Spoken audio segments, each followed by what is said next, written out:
Plus de 50 ans de cinéma, une carrière semée de récompenses.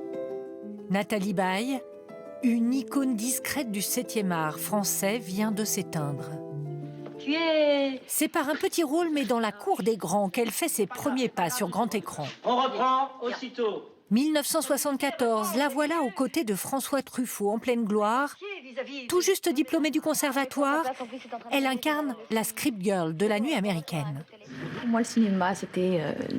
faut être très belle. Je sais pas, il y a un côté magique et je me sentais pas vraiment faite pour le cinéma. Quand j'étais dans des cours d'art dramatique et au conservatoire, on parlait de théâtre tous entre nous. Le cinéma, c'était quelque chose de... Je crois qu'on n'osait même pas trop y penser. Enfant d'un couple d'artistes peintres bohèmes, elle se rêve en étoile de la danse, avant de tout abandonner pour la comédie. Et très sincère aussi. Pourquoi ne m'emmènes-tu jamais en week-end?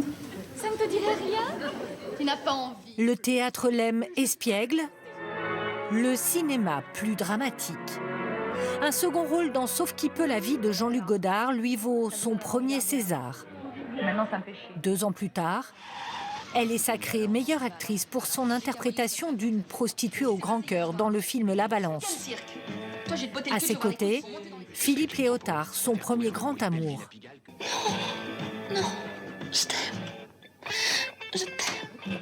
Salut ma jolie. Le second tome de sa vie, Mon pauvre Johnny. ce sera l'idole des jeunes. La comédienne et le rocker ont un coup de foudre lors du tournage de ce sketch pour la télévision. J'ai si souvent pensé à toi. Elle l'entraîne vers le cinéma chez Jean-Luc Godard. Il lui fait chanter l'intro de l'iconique Quelque chose de Tennessee. Qui mettait tant de grâce à vous retirer du jeu. Laura naît de leur idylle. Votre épaule vous pousse vers la vie. Cette main tendre et légère.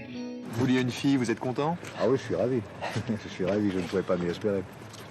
Nathalie Baye a donné la réplique au plus grand. Un sourire. Alain Delon. Gérard Depardieu. Ça, c'est le genre de truc qui doit marcher le samedi soir avec les boudins que vous draguez.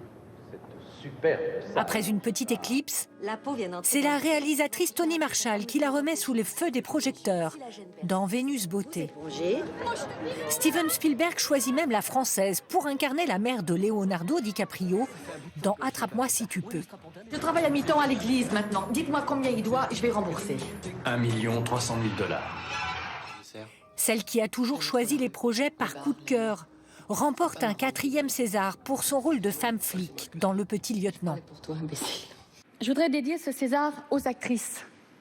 À toutes les actrices. J'ai toujours rêvé, non pas d'être célèbre ou d'être des choses comme ça, mais mon seul rêve était de pouvoir déjà faire quelque chose que j'aime et de pouvoir en vivre, d'être libre, à vrai dire. Jusqu'au bout, elle aura séduit les jeunes réalisateurs. Elle aura même eu le plaisir de jouer aux côtés de sa fille Laura. Une carrière aussi lumineuse pour elle que pour le cinéma français.